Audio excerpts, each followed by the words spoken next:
you're not going to come out like a mermaid, and then you'll have an experience through which you can withdraw yourself and be objective. And so we wound up picking to go for this Hanukkah Shabbat in 770 Crown Heights as our winter project. And so we came in there like National Geographic guys with a little, like, you know, looking at everybody. The only problem was we suddenly discovered that the natives were claiming we were one of them. And it was wild. I was a severe vegetarian in those years. You know, I used to have all the lines like, I don't make my stomach a graveyard for animals and so on. And in God's like divine sense of humor, because nobody knew I was a vegetarian, they actually put me with a butcher of Crown Heights. I mean, you know, they brought out the cholent, which I'd never seen before in my life. They brought out this pot with like 4 little hooves hanging over the edge, you know? It was really a wild experience. So that was my... But the funniest thing was, I was so moved by it, they gave me tefillin, which I thought were like these really cool intergalactic little, you know, things I could wear. And when I came back to my home and I opened the bag, I saw they had this like leather straps that were being wrapped in a very special way. And I was so afraid of not being able to rewrap them in the proper way that I just never used them. And it turned out that the lady who used to help at our house lived in Brooklyn near Crown Heights. And I asked her, I said, could you do me a favor? Could you just take these and return them? I gave the address because I'm never going to use them. And she was very nice, and she said yes. And the next day she comes back furious. I said, what happened? She said, I walked in with them. Before I could say anything, people are screaming at me, did you steal those? Where'd you find those? So... that was my first entree to Chabad. But many, many years later, I was invited down to Sydney, Australia. You guys know Sydney is a place called Double Bay out in the western suburbs. Although if you live there, it's very expensive, so they call it Double Pay. And I opened up the synagogue. We have 300 families signed on by Rosh Hashanah, by the new year for our beginning. Oh. So... And in my business, my investors are Chabad, so I remain Chabad user-friendly. So that's... Gedaliah, hey guys. Hey, check the recording. Okay. We just want to make sure you're recording. Fine. I'll tell you another absolutely wild Hanukkah story. And you just brought this all back. And it's all Hanukkah. That's the funny thing, Chabad Hanukkah. So I'm living in Los Angeles. I think the year was 1980. Oh, wait, I can tell you exactly. It had to be 83, 1983, and I didn't really know much about California, but I knew that the secular New Year was going to come out on Saturday night, and I had friends of mine who were very close with the Grateful Dead, and they said that I should come up to San Francisco, and they know how to do New Year's parties. So I thought, oh, fine, you know what, I'll just leave on Friday, and I'll just zip up on the highway. I mean, I looked on the map. How far could that be? So I'm driving and driving and driving and driving. I think I get like near Santa Barbara, and it's almost like 10, 15 minutes before the sun goes down. I felt like the Frisco Kid. And I don't know what to do. I slam into like one of these Motel 7, I think they were called. I go running in, I book a room, I run into the little like kiosk, I find anything that has an OU, quickly buy it, throw it into my bedroom, and of course the Giants were playing on Saturday, so I left the TV on in the hotel room, and the last minute, really, the last second, I found out that there's a Chabad house like 3 blocks away. I figured, okay, I'm going to go there in the morning. I make my little Twinkie, you know, motzi on 2 Twinkie bars, and I make Kiddush on Coca-Cola. I go to sleep, and this is a side story. It was really bizarre. 2 o'clock in the morning, I wake up from the sound of the TV, and it's the diaspora band from Jerusalem playing Shabbos songs. It's like unfreaking believable. So anyway, I wake up in the morning, and I find my way to the Chabad house, and they're in a garage. And there's a curtain there between the men and the women, and the rabbi is a very sweet Australian kind of guy. And he's, you know, it's nice. And then they pull back the curtain to have this big meal and everything. And as they pull back the meal, suddenly the rabbi's wife is staring at me. And she says, wait a minute, were you ever in Brooklyn about 10 years ago? I said, yeah. Who are you? She says, well, I was the daughter at the table. My father was the butcher. So it turns out that this, wait, no, I mean, listen, I haven't started the story. This is the warm-up for the story. I said, this is unbelievable. And we realized by calculating it that the following Shabbat was going to be Hanukkah exactly 10 years, and I was going to be back in New York, and how appropriate it would be to maybe go back as a 10-year anniversary. Okay, so that's the end of that. Now it's like, I don't know, Wednesday, Thursday. I'm flying now from San Francisco to New York. And in those days, like if you knew the yeshiva world, as they call it, black hats like yours, but a little bit more different kind of shape, if you spotted guys at JFK with black hats, you could always go over and bum a ride into New York. They didn't have the subway really worked out in those days. And I go over to some of these guys and I say, yo, yeshiva bro. And I get this ride. And as we're driving, instead of where I thought they were going to Borough Park, it turns out, sure enough, they're going to Crown Heights.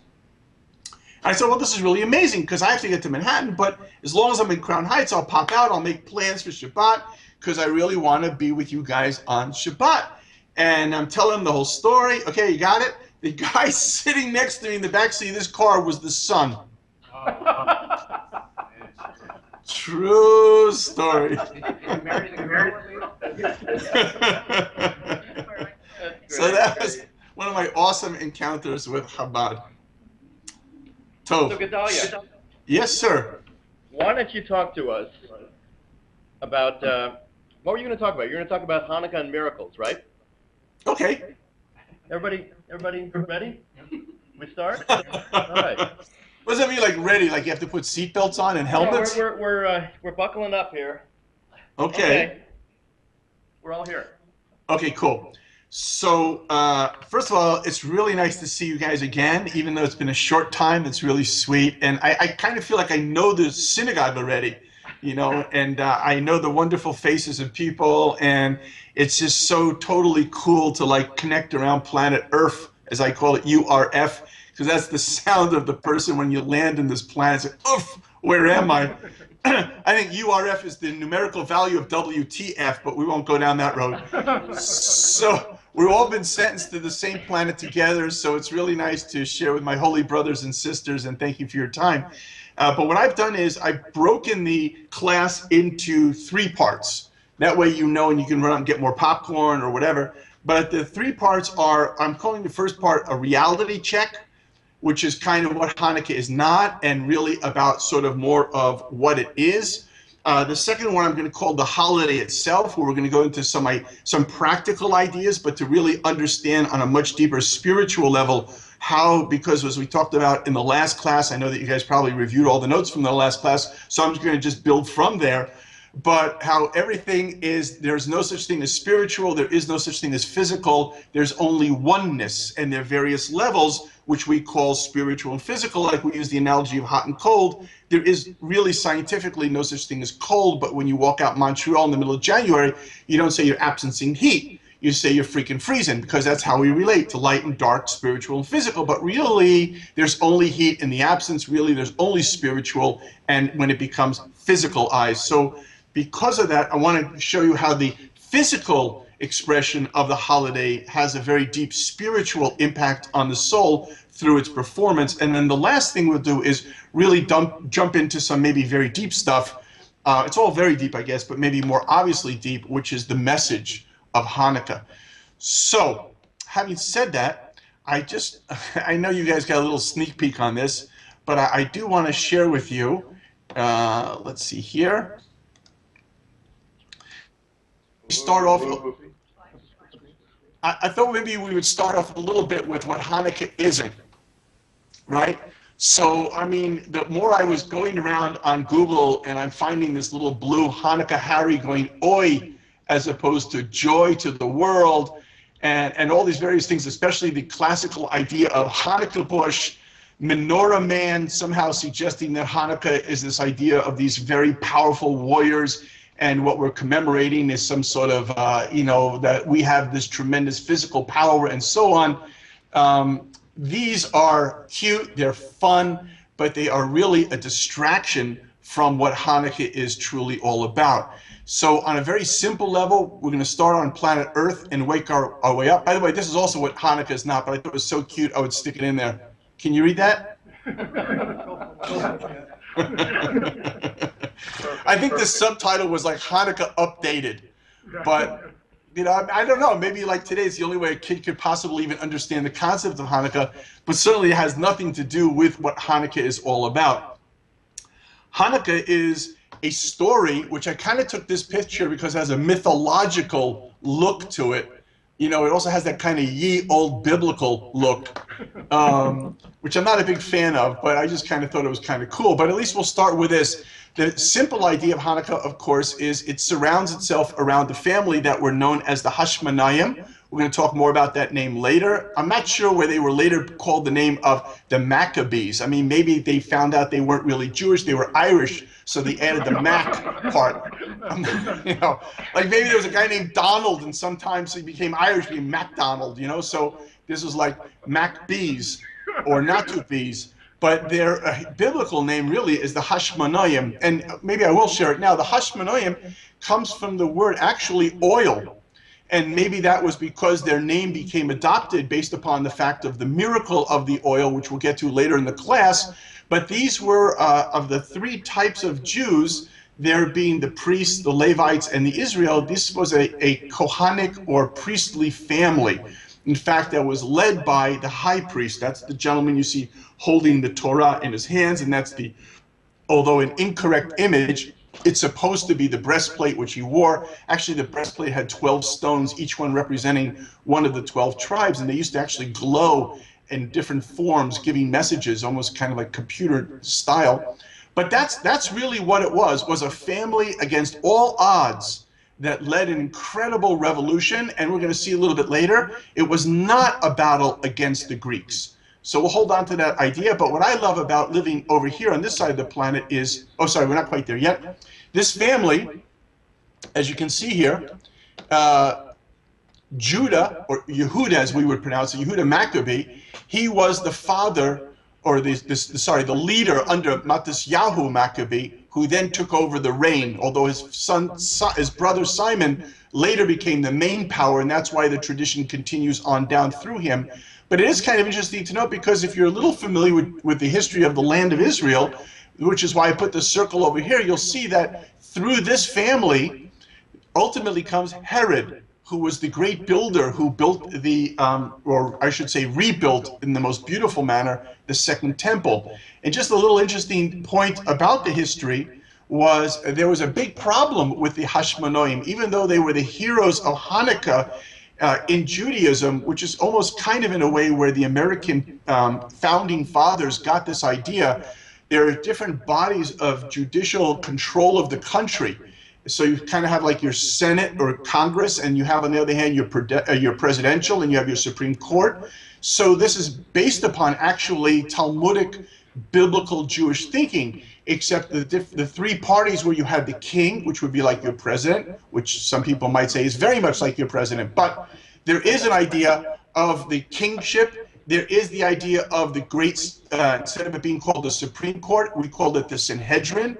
And then there's also the idea of the priestly family. Now, not one was allowed to be the other. So the fact that the priestly family, the Kohanim, the Maccabees, the Hashmonayim, became the king of Israel was in itself a very controversial issue.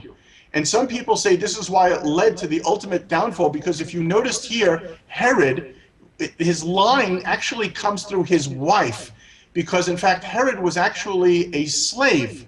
He wasn't even Jewish, and he took power through a massacre of all of the last of the Hashmonayim when he was able to take over control, which is why if you see here that it continues now from Herod, because there were no longer any of the Hashmonayim alive in that particular time and day. And this is what I was going to say before. This is why it's kind of cool when we look at that here. This kind of makes it a little bit more real. This is about a 15-minute drive outside of Jerusalem. If you notice here, they have the Maccabean graves. That's probably where the Irish Hashmonayim were buried. And then over here, you have the Hashmonayim graves, or village. But many, actually, this is what it says here up in Hebrew as well. Kvarot HaMaccabim is the Maccabean graves. This symbol here probably is where aliens landed, but we're not going to go that way.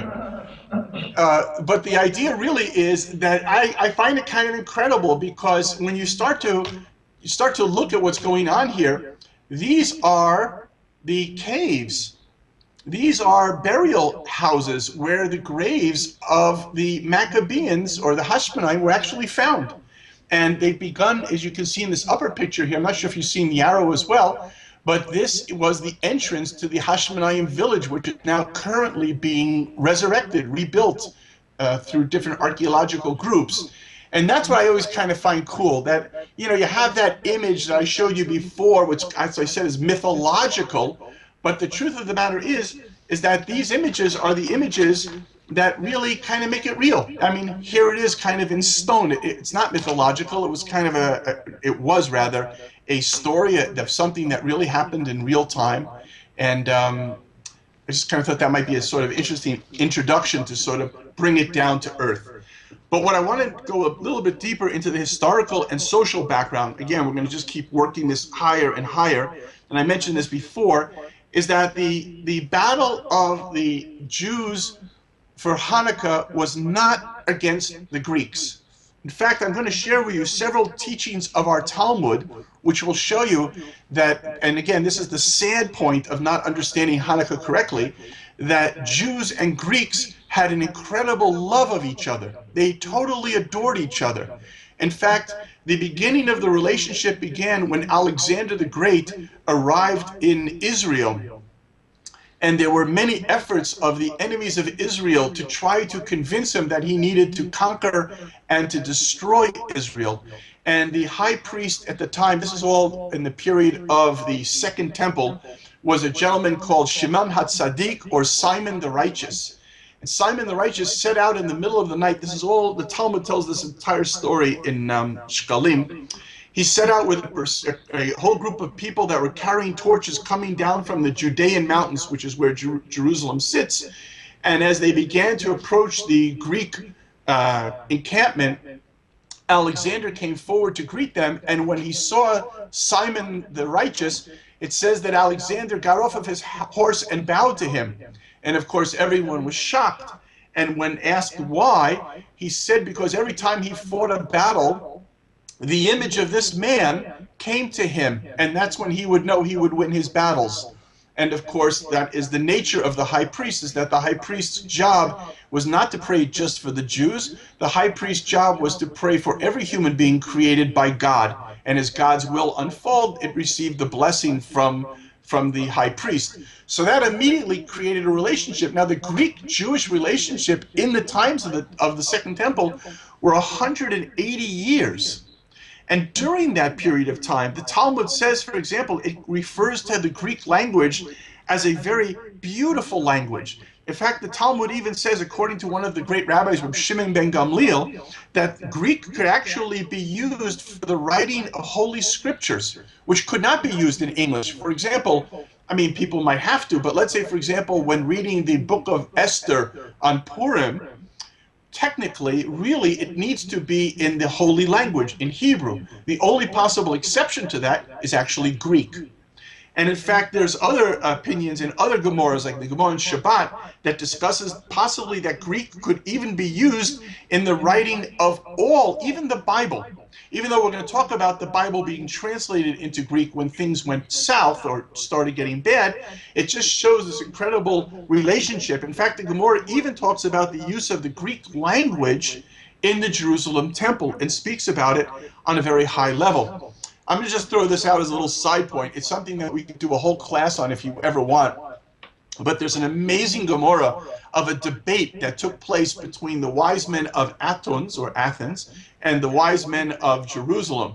And the range as it develops starts from very practical kind of discussions that affect people and society and social life, and culminates into some of the most esoteric concepts. But I just sort of highlighted a few of them because I thought it'd be fun to hear what it was that the Jews and the Greeks were fascinated to hear each other's opinions on them.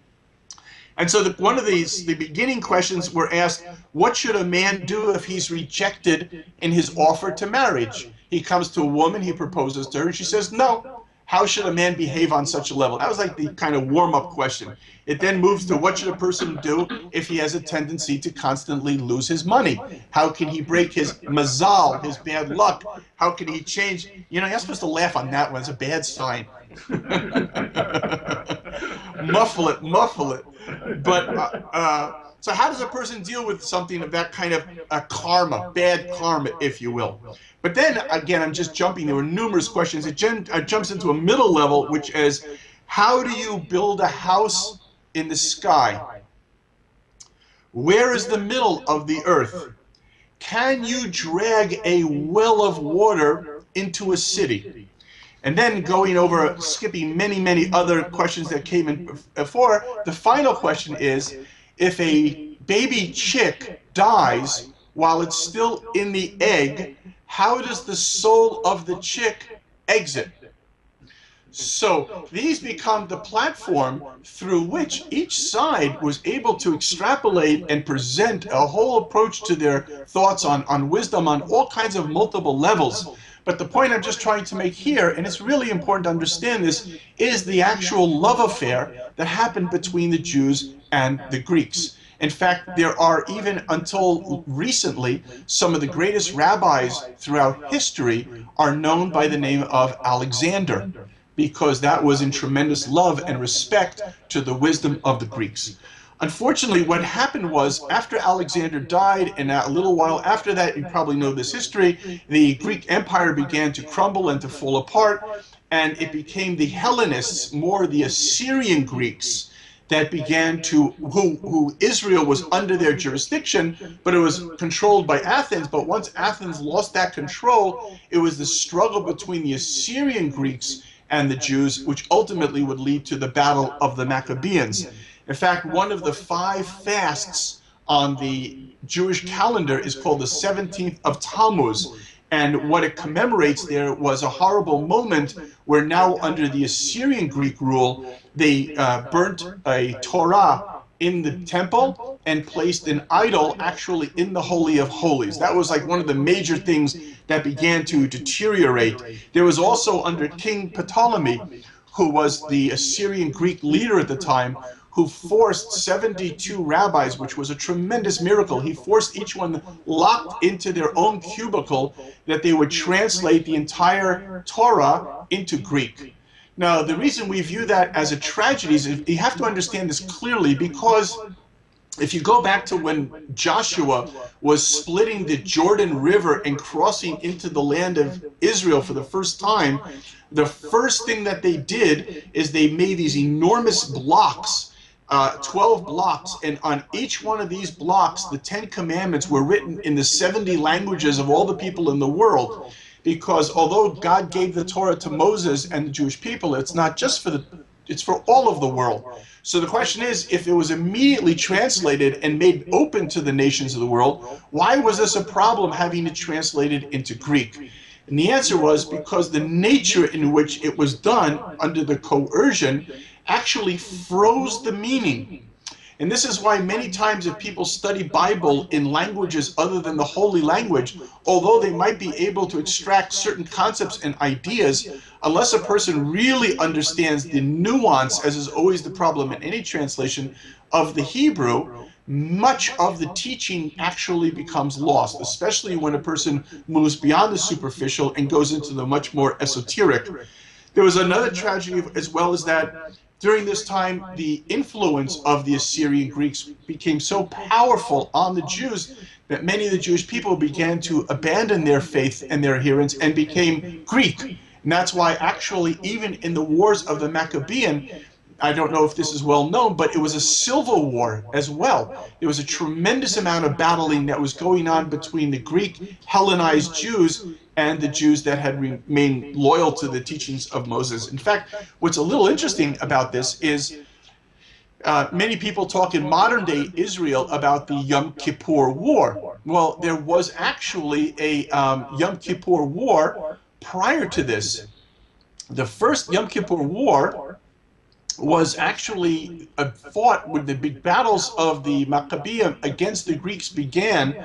One of the statements that the Greeks wanted to make was to be able to, one of the statements that the Maccabeans wanted to be able to make was to make an attack deep inside Greek control. And they actually battled in Antioch. I put the map here so you can get an idea of how, I mean, you see Damascus isn't even halfway. Give you an idea of how far this attack was. But the Maccabeans launched the beginning of the war after the initial Jerusalem battle, which I'll get to in a minute. They actually went as far as fighting in Antioch, and that battle was fought inside of, or on the day rather, of Yom Kippur. So with that as a background, the question then becomes, what actually is the holiday of Hanukkah? So in Hebrew, the word Hanukkah means Chanukah, or Chanu 25. Chanu means to rest. So the word would actually be translated as the rest of the 25th, meaning that the day that the battle ended was on the 25th of the month of Kislev. That was the day that the war ended. Now, as a little side point, maybe it's not a little side point, but it's an important point, the merit of the success of the battle, interestingly enough, and that's why I said it's not about all these macho guys going out there with their, Maccabee man and so on. The success of the battle was attributed to a woman named Yehudit. Yehudit had been raped by the governor of the Greeks in Jerusalem. And when in this evening, she then cut his head off and ran through the streets holding his head. Now, for the Assyrian Greeks, their leader was a kind of a pagan god. I mean, we know the Greeks were very involved with pagans, but the Assyrians were even more so. They made humans into gods. And when they saw the head of their leader, this was the panic that went through their army that then was the impetus for the Maccabeans, the Hashmonaim, to step forward. And it's also interesting to note that if you look, all of the major holidays in Judaism, including the holiday of Purim with the story of Esther, and even in the merit of Passover, are always attributed to the woman. Because in Judaism, the woman is considered the more evolved, the higher elevated creature of the two. I mean, if you want to use technology terminology, she's the 2.0, right? First there was the male, and then there was the improved version called the woman. I always have a problem with the English because woman sort of sounds like it's a name which is built upon a man, like, whoa, man. You know, I always have that. I don't know if you guys remember Harpo Marx, when he sort of leaned against the sign said woman, but he leans against the W-O, and like some men accidentally walk in and then they come out clobbered by the ladies. But woman is not a secondary to man. She is the improved version of the human being. And so therefore, since redemption is ultimately associated with the woman, did we talk about this in our last class? I don't want to go too far off on it if we did. Doesn't sound familiar? No. Okay, so the word for mother in Hebrew is aim, which is spelled Aleph Mem. Aim is, if you look, you have the idea of Aaron and Moshe. Those letters spell mother. That was the first redemption. Then you have Esther and Mordechai. That's the second redemption. And then you have the final one, Elijah and Messiah. That's aim. It's all about that evolution. Anyhow, I'm going to finish the PowerPoint and then go back live. But I wanted to just say that the first things after the success on the 25th of the month of Kislev, the first thing that the priests did is they came, as you probably know the story, but I'll go over in case you're not familiar, they came running into the temple and they lit the menorah. Again, I just thought this was like a nice little taste of realism. These are ancient coins, and you can see the 7 points of the menorah, but these were coins found in the time of the Hashmonaim, because the Hashmonaim created a state of Israel now that the Greeks had been completely removed, and as such, the first thing they did was they printed their currency. It's also interesting to note that in those days, the symbol of Jews was much more associated with the menorah rather than the Star of David. But that's kind of like an interesting kind of a visual, which I sort of wanted to just point out there.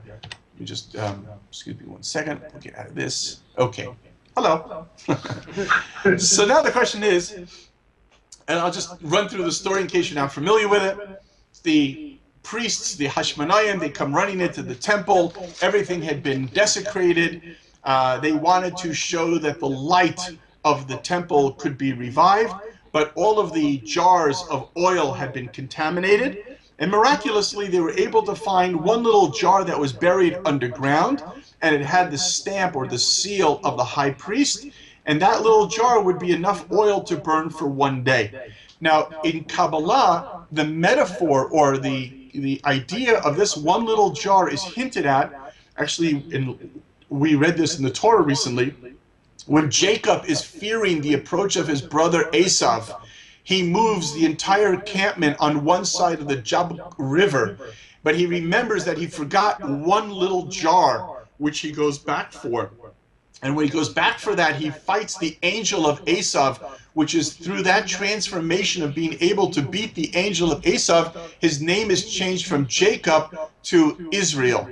And that idea of that transformation is hinted in something metaphorically about this jar. Now, this little jar of oil and the symbolism of the high priest is that every human being is a temple. Okay, good, we have two temples on this side. But really, every human being is a temple.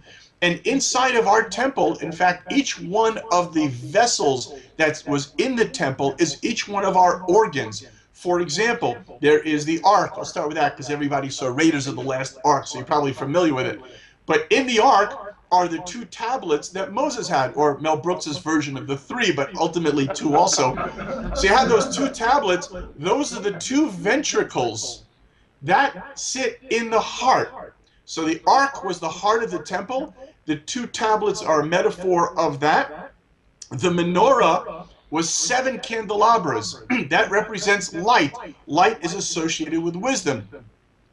This is why you have 2, 4, 6, 7 openings, because these are the openings through which the light come in and through which the light comes out. And we spoke about this last class, that the idea of light and sound are one and the same, but we're not going to go there again. But this is the idea of the 7 holes of the menorah. In fact, the nature of the menorah is that it had, again, the menorah as opposed to Hanukkah, which we'll get to later, the menorah had 7. The wicks of the 3 right and the 3 left sides were tilted to face the middle candle, and the middle candle was facing the north, because in Hebrew, the word north, tzvon, means hidden or dark. And therefore, the menorah sat in the south, which is an idea of light and wisdom, and its light pushed into the darkness of the north. So all of them came to the center. And if you think about it in a way, you have 3 pairs of 2s, which would correlate to the 2 sides of the menorah: 2 ears, 2 eyes, and 2 nostrils.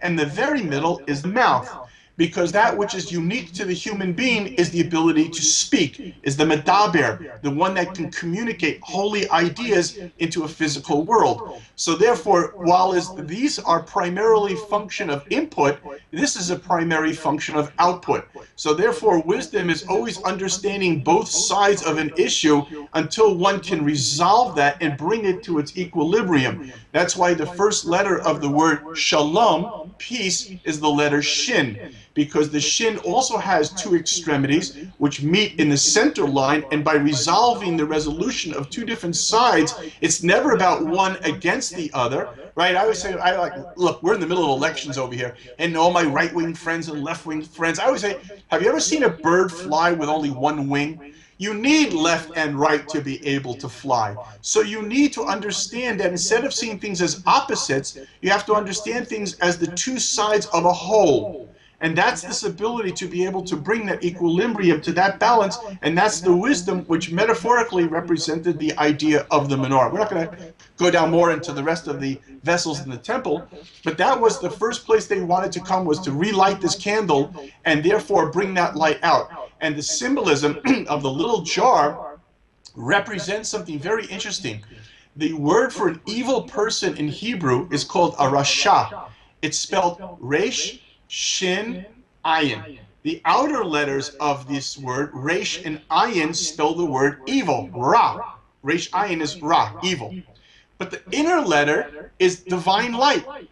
And it comes to teach us that no matter how bad a person is, no matter how evil a person is, as long as a human being is alive, there is something deep inside of them that connects them to holiness. And therefore, the challenge is when addressing a person who you might have a problem with, or feel difficult, or really see that they're a bad person, instead of focusing on that external shell that they've used to isolate themselves from the unity of mankind, if one focuses only on their inner essence, ultimately they will find buried in that person that little jar of oil which can be lit and can illuminate and totally transform a person into the divine being that we are all meant to be. This is the preciousness of life, and this is something we need to always focus on, never to stigmatize, never to speak gossip about another person, because all that is a distraction from always seeing a person's inner beauty. And by seeing that inner beauty, you will be able to light that candle inside of themselves. That's the symbolism of the little jar. But here's an interesting question that comes up. What actually was this miracle of Hanukkah? So there are two schools of thought. One school of thought was, since they only had enough oil for one day, and the process of making kosher oil took 7 days, that's why they would have a window of 8 days till they had new oil to come in. One school was they put all the oil into that menorah, and it burned miraculously for 8 days. Okay? Really, then, if that's the case, the holiday should only be for 7 days. Because the first day was no miracle. There was enough for the first day. And the only miracle was day 2, 3, 4, 5, 6, 7. So another school of thought was they put an eighth in each day, right? You know, Jews, we always like to do this, right?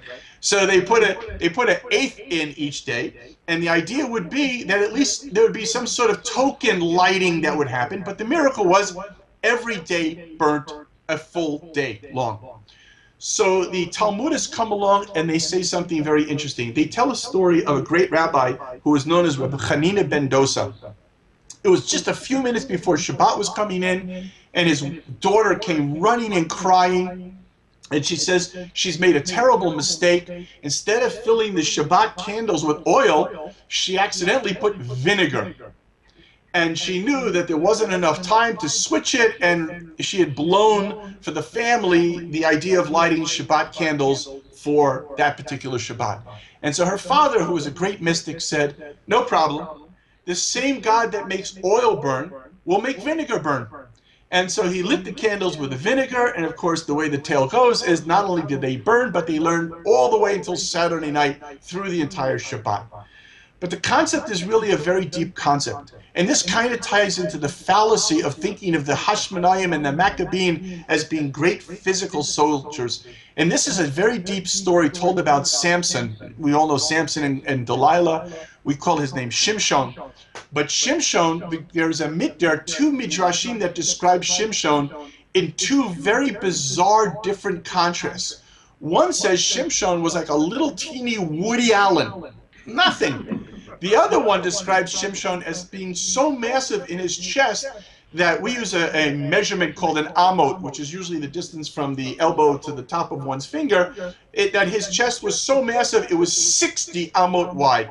Now, just imagine in the middle of this class right now, somebody comes in the back door, goes, hey, and everybody turns around just for a second, and he's gone.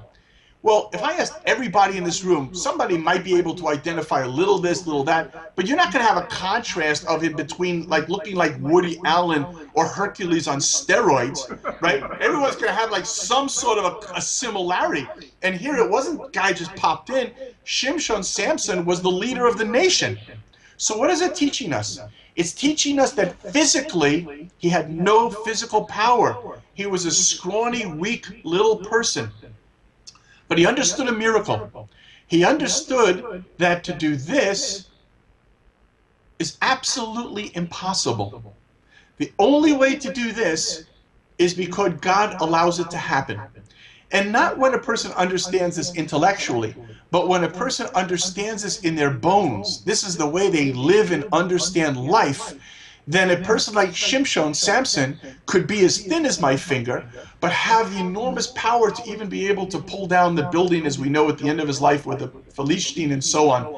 And this was the same idea what Hanina was talking about, that one can live inside the world of nature, and the world of nature will perform accordingly. But one has the ability to break through the laws of nature by understanding that there's a higher hierarchy of laws, which are called the laws of miracle. There is nothing miraculous about a miracle. Miracles are completely natural and have science to them. In the same idea, there is nothing natural about nature. Nature is completely miraculous, but we become used to it and we cease to see the miracle. So when a person is able to return to seeing the miracle of nature and the nature of miracle, then the boundaries of one world and the other world fall away to the point where a very evolved holy person can light vinegar in the same way that they're able to light a candle. So that becomes why the first day of Hanukkah is also a miracle. The mere fact that there is a nature in which oil could burn is miraculous. The natural nature of oil burning is a miracle. And that's what the sages were trying to point out. That of course number day 2, 3, 4, and so on were a miracle. That was a miracle in the classical sense. But wake up and see that even nature is a miracle. Even the fact that the oil burnt is a miracle. And to be able to take that idea further, in the Hanukkah, one of the practical laws of how to light a Hanukkah candle is that each day we add a candle, but we add them going from the right to the left, and when we light them, we light from the left to the right.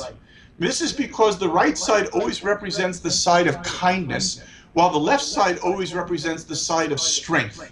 So therefore we are adding light, bringing the world of kindness into the world of strength, that kindness should be more powerful than strength. And then we light from the deepest side of the left, meaning we try to bring the light into the deepest darkness, and then to bring that light back to the source of its light. That's the process that we actually go through in lighting these candles. Now, interestingly enough, according to Hasidic thought, the holiest candle of all of the candles is the ninth candle. The ninth candle is called the shamish. The shamish in Hebrew means to serve, or the servant. It's the candle that's used to actually light the other candles. And in Jewish law, all of the candles must be on the same level, except the servant candle. It could be higher, it could be lower, but it cannot be on the same level. Why? Because at the end of the day, it's the idea of one who is a true leader is truly a servant. That leadership should never be about ego. Leadership should never be about a person who wants to be a leader. Leadership should be about a person who is driven by the love of his people and by the love of life. And when that becomes the focus of a leader, then the leader knows how to cultivate the light of each person. Each person is a candle. Each person is their own wisdom. And it's not that we light a bonfire on Hanukkah where the light is not distinguished. We light each individual candle, but the culmination of the collective candles brings a great light into the world. Because a little light can dispel a light of darkness.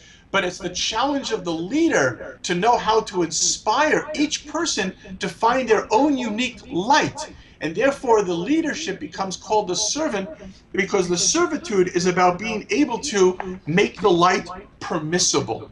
Because we say that unless you have that ninth candle, it's not only the ninth candle, obviously on the first night it's the second candle, but it's called the ninth candle. Without that candle, the light of the Hanukkah candles are not permissible. Now this is a kind of funny idea. Why should there be a concept of light, which the whole idea of bringing this light is to bring it into the world, and yet at the same time, the light should not be considered permissible? This is the basic difference between the menorah in the temple, which had 7 candelabras, and the Chanukiah, which we light on Hanukkah, which has 8. Because in esoteric teachings, we are taught that from the planet Earth up, so to speak, there are 7 different firmaments. There are 7 different levels of heaven. And those 7 levels, each one of them correlate again to the 7 candelabras of the menorah. So the function of the menorah, which was in the temple, if you look, very interesting, if you look at the structure of the housing unit that the menorah sat inside, normally the windows are built in a way at a slant to bring the outside light into the room. Here in the temple, the windows were the reverse. They were built to slant in order to bring the light inside from the menorah out into the world. And the Talmud says in a very esoteric way, we kind of joked about this before, we talked about planet Earth, and that is that when a soul is descending down into its mother's embryo, it goes through a horror. Because as it goes deeper, I don't know if you've ever gone deep sea diving, but as you get deeper and deeper in the water, it gets darker and darker and darker. And if you don't know where you are, it's really scary because sometimes you might think you're swimming up to the surface. In fact, you might be going deeper down. So the soul goes through this horror of moving away from this unbelievable light, coming into what appears to be the epitome of darkness, our planet. You know, I'll maybe just digress for a minute because this is a very deep Jewish idea that differs than other religions, and not at all to make any reflection on other religions, but at least to be aware of what the Jewish thought is. And that is, there are other people who have this idea that Earth is kind of a mid-ground. And it's like almost like the DMZs, we used to call it in Vietnam. There's the heaven forces on the top, and then there's the hell forces on the bottom. And they're kind of like the hell forces, I guess, got your ankles and they're pulling you down, and the heaven like trying to pull you up. Actually reminds me of this joke. I don't know why, I probably shouldn't tell you, but I'll tell you quickly. You know the joke about the lawyer, the guy who comes home and he sees like a thief is stealing a cow, and the cow's already on the fence, and the guy remembers that possession is 9/10 of the law, so he runs, he's trying to pull the cow back onto his property, and the thief is pulling it out of the property, back and forth, and a lawyer comes along, sees it, and sits down and milks the cow. So, anyhow, let's just see if you're still awake.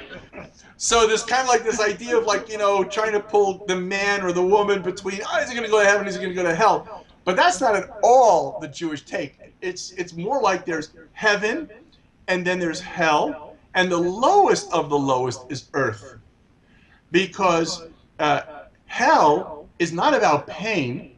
Hell is about a lack of consciousness. Death is about not knowing why you're living.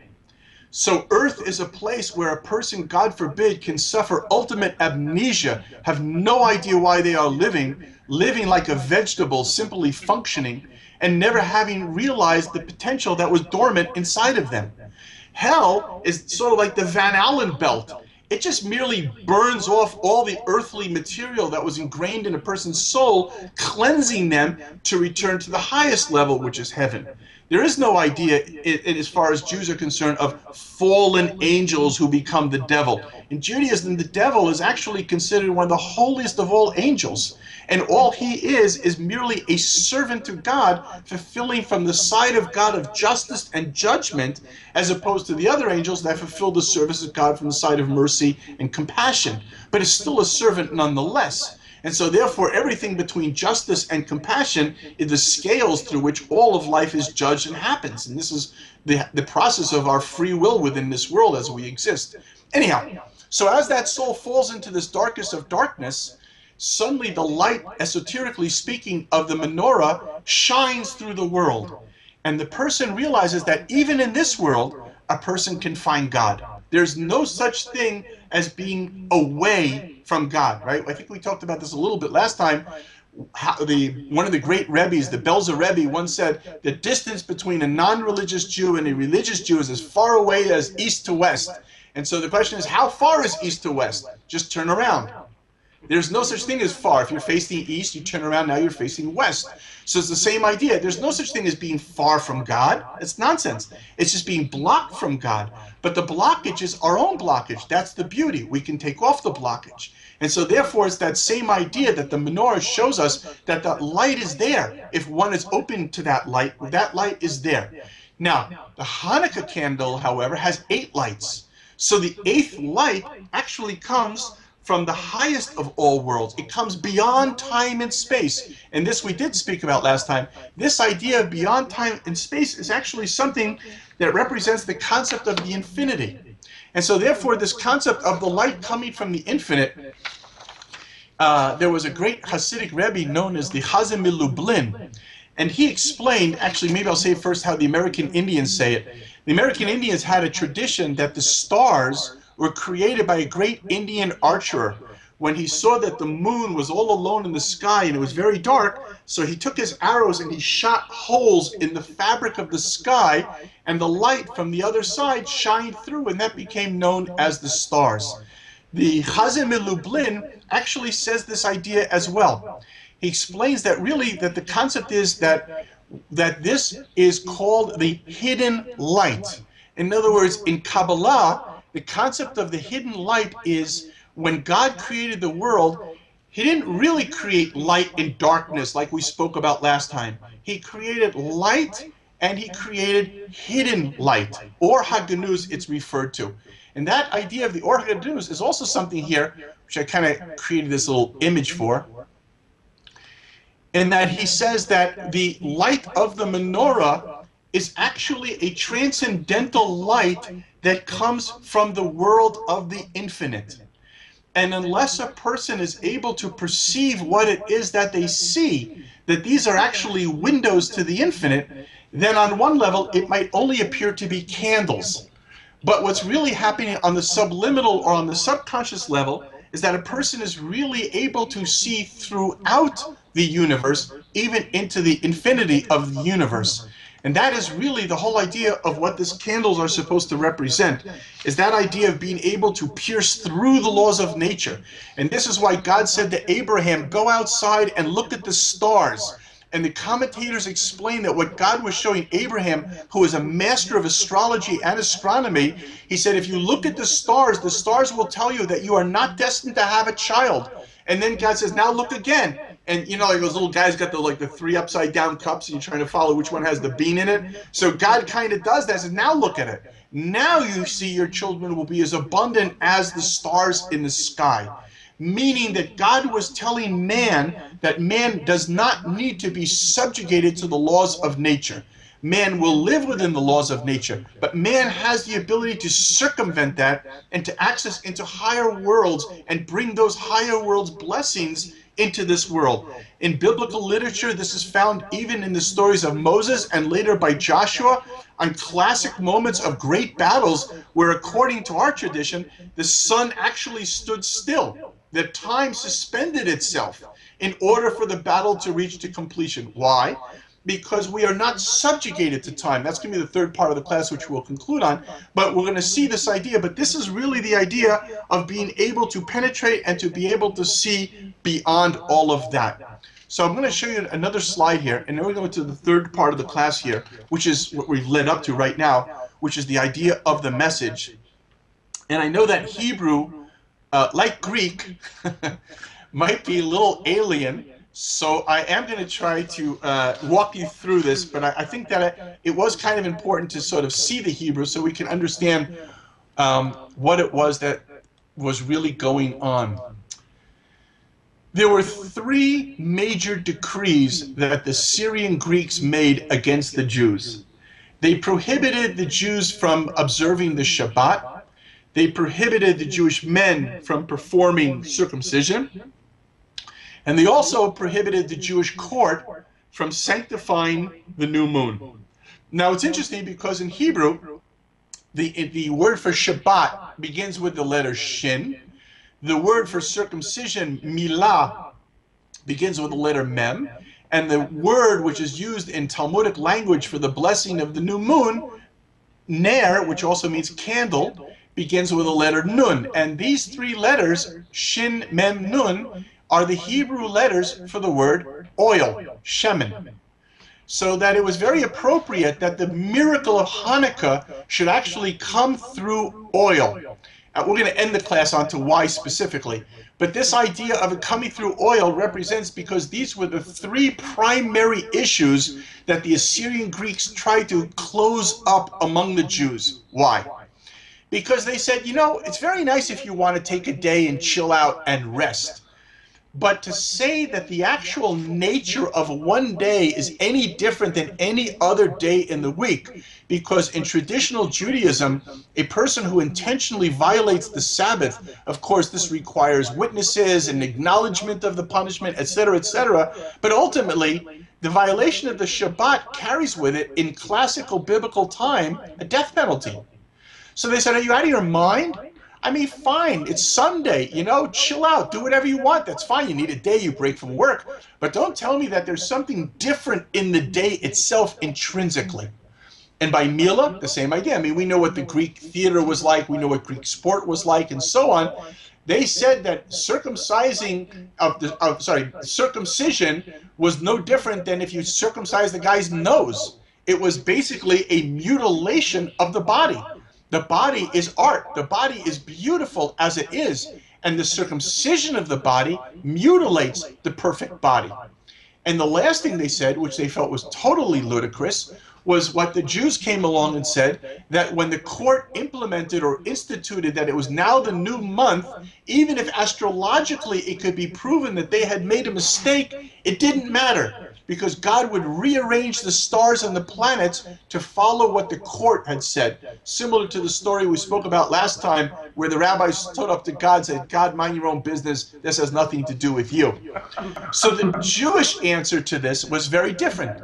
The Jewish answer is that the Shabbat reminds us that God created the universe, and that Shabbat does not come from within this world. As we explained last class when we talked about the Star of David, it's not one of the 6 outer points of the star that represents the idea of the 6 days of the work. It comes from the higher world down through the middle, feeding those other 6 days. Again, like the menorah, it's the middle candle which feeds the wisdom to the other 6 candles, on three on each side. And so therefore, the idea of the Shabbat is, yes, its fabric, its fundamental nature is completely different than the rest of the weeks. In other words, time has substance, and the substance has character. And thus, the character of the substance of Shabbat is intrinsically different than the other 6 days of the week. Circumcision, this is the whole idea of creation. In the Bible, when it says, God says, let us make man, according to many commentators, he was talking to man. He says, listen, man, I'm going to give you everything you need, a respiratory system, a vascular system, oxygen in the air, food, everything you need. I'll give it to you. The only thing I can't give you is for you to become a man, to be a mensch, to be a human being who controls themselves, does not get angry, is not violent, becomes elevated, becomes spiritual, brings light into the world. I can't do that for you, because if I do that for you, you're a robot. But if you want to be a man, you have to choose to be a human. And therefore, the circumcision, which represents that part, especially of the male, as opposed to the evolved female, the male who could be so driven and so distracted through an egotistical expression of his sexual drives, has to be able to make that, more than anything, into the holiest of the holies. And therefore, that becomes a sacred item, rather than something which could be used to desecrate the character of the human being and the fabric of society. And finally, on the last level of that partnership, is that the partnership is not only in each individual, but it's the collective individuals that become known as society.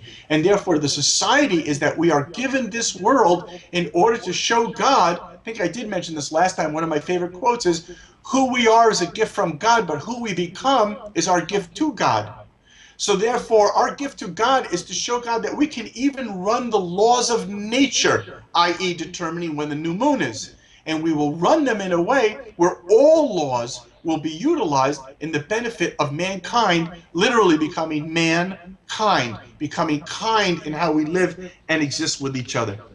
This was rooted, this difference in understanding is rooted between the very idea, oops, sorry, so you can just advance here, yeah. This might look like some kind of a Greek harmonica, but it's actually a Hebrew word which spells the word Greek.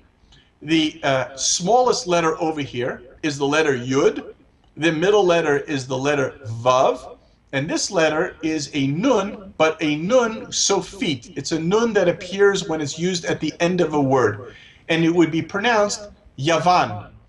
Yavan. And Yavan means Greece. Now, what this represents is a very interesting idea. I put the little line here in order to see what a baseline would look as if you were writing Hebrew. So the interesting thing about what you notice immediately is that this letter does not come down to the baseline, and this letter actually goes through the baseline, goes under the baseline. And of course, this one comes right to the baseline. So what the concept of Yavan represents from Jewish thought is the concept behind all societies. They begin with a very beautiful concept. There's something true about everything, whether it's democracy or communism. Even though we may have our personal bias, every ism, every society, every culture has in it a piece of divine wisdom, and it's for real. What happens, unfortunately, often is that it goes through the cyclic process of everything in this world. Everything goes up and everything comes down. So the next phase is the Vav. The Vav is the idea of taking the concept and bringing it down into this world. So many times when it comes to the human participation in a very lofty idea, when it becomes practical, it may come into the world, it may exist in the world, but ultimately it will never truly express the thought that was here. And as time will pass, it will be buried in this world. It will be lost in time and space. It will be a civilization, the Babylonian, the Mesopotamian, the Greeks, the Romans, you name it. They will all have their moment, like Mark Twain writes about, under the sun, and they will all eventually disappear. However, the difference between the word Greek and the word Zion, which is the Jerusalem center of it all, is that the word Zion includes the same process, that the Jewish nation does go through the same process as everybody else goes through. But the difference becomes this letter. This letter, which is the tzadi, is connected to the word tzaddik, which means the holy one or the righteous person. Now, the idea of a righteous person is not about being a saint. That's not us. Righteous people make mistakes. Righteous people sin. Righteous people fall. Well, if that's the case, how are they righteous? Because they get up. Because they overcome it. Because they are able to turn their mistakes into milestones to allow them to grow beyond that. Because we are organic. We are not inanimate. We are animate. And therefore, because we will make mistakes, since our inner desire is to reach holiness and to reach our true greatness within ourselves, we will never surrender in the face of failure, but we will learn from our failure in order to be able to once again start over. And that eternal desire to always grow again is all rooted at the idea of that little flask of oil, as we spoke about before, inside of us. That flask is the gateway to the infinite soul that lives within the finite body. And so therefore, rather than merely experience that where all society happens, the Jewish nation has this tendency to continually, even if it has to go through the fires of a Holocaust, can rebuild itself and regenerate itself for generation after generation after generation. And this is what I said before, why the miracle of Hanukkah happened through the oil. Because the idea of the oil is that no matter how far under the water the oil is, it will always rise to the surface. Wisdom and light and goodness will ultimately resolve itself. The Jews appreciate the idea of yin-yang, but they do not see yin-yang as an eternal balance. They see yin-yang as a finite expression of life in a temporary world, but ultimately it will be the light that will resolve itself and bring the world to a true harmony. And that's our vision. Our vision for Zion is that there will be a third temple, but it won't be like the Temple Mount today where Jews aren't even allowed to pray on our own Temple Mount, but rather it will be a temple where all people together, regardless of who they are, because we're all made by the same Creator, and therefore we are all equally loved by the same Creator. The vision which came from the book of Yechezkel, Ezekiel, says that the third temple's function is not about Jewish nationalism. It's about world unity. It's about creating a vehicle through which all people can rise together and bring a vision of real peace into the world that we all long for. And that really is the message of Hanukkah, that no matter how dark the winter gets, no matter how much darkness there is in the world, a little teeny candle, a little light can dispel a lot of darkness. And this is a very important lesson, and I'll stop on this lesson, because a lot of times when we look at the darkness in this world, we say, what can I do? I'm helpless. I mean, nobody's calling me from the UN asking me what to do. I'm helpless. Wrong. You're not helpless. You have in you your candle. And if you light your candle, it will light the candles of the people around you. And when your candles are lit, the community's candles, it will continue and continue and continue. And you know what? Even if, God forbid, it's not the right time, and that light of each one of those candles doesn't bring about the full fruition of the light, it doesn't matter. Because again, we're not Greeks. We don't believe in Atlas. We don't believe in carrying the world on our shoulders. God is not going to ask us about whether or not the world reached its full resolution or not. It's only going to ask us, did we carry our own shoulders?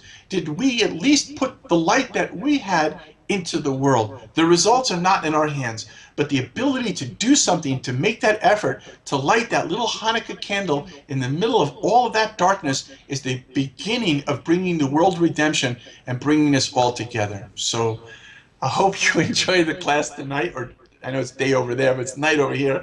And I just wanted to bless. I should be applauding you guys, because if it wasn't for you guys, I wouldn't go like totally crazy and prepare all this material. So I really thank you for this opportunity to make it happen. I'm glad you mentioned your preparation, because Absolutely. throughout your whole talk here, I was kind of overcome with the amount of love and attention you put into this. It's obvious. You spent some time doing this, and we are very grateful for it. It's beautiful. Well, I'll tell you about the love and attention. You see, you guys unfortunately only get to look at this, but I get to look at all that beautiful love and attention that's sitting out there, and that just brings it. You guys are magnets to bring the light down. So God bless all of you, and thank you so much. And tell your wife it's okay if you get one of these. Yeah. Wait, hold on one second. There, I just did print screen. All right, Laila Tov and Hanukkah Sameach. Gedaliah, do you have a second or two for a question?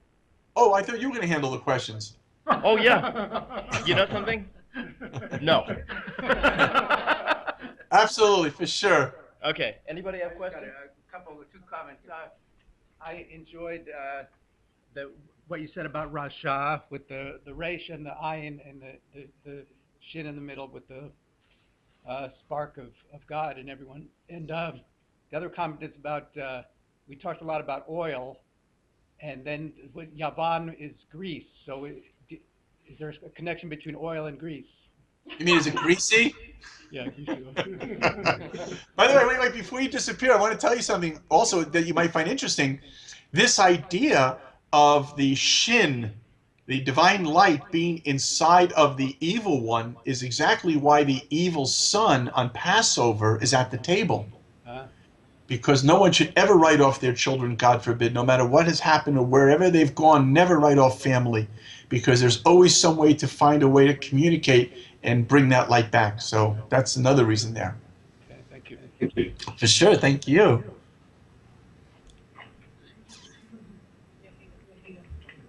You know each other? Did you introduce yourself?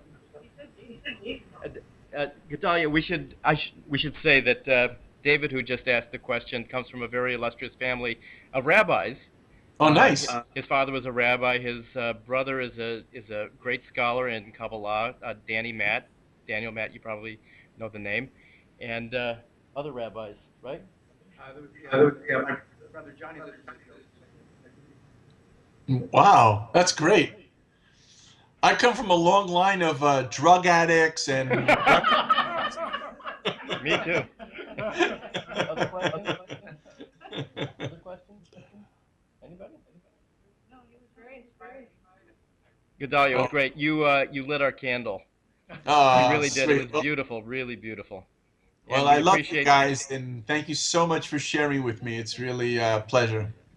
Dean, I just thought you were like one of a kind, but I see you got a whole flock No, of wonderful there's a people. lot better than me. Here's the question. When do you want to talk to us again? Seriously. Whenever you like, just let me know. Okay. I at least need 2 days to prepare the material. All right, we'll set a date maybe for next month sometime. How does that sound? Whenever you would like, it's my pleasure. All right. Especially since I got this cool new camera, so. Great. And thank you all for it. Wonderful. All Thank right. you. Thank you. Thank you. Hanukkah Sameach. Happy Most- Hanukkah. Happy Hanukkah. Kol Tu. Bye. Hag Sameach. Hag Sameach.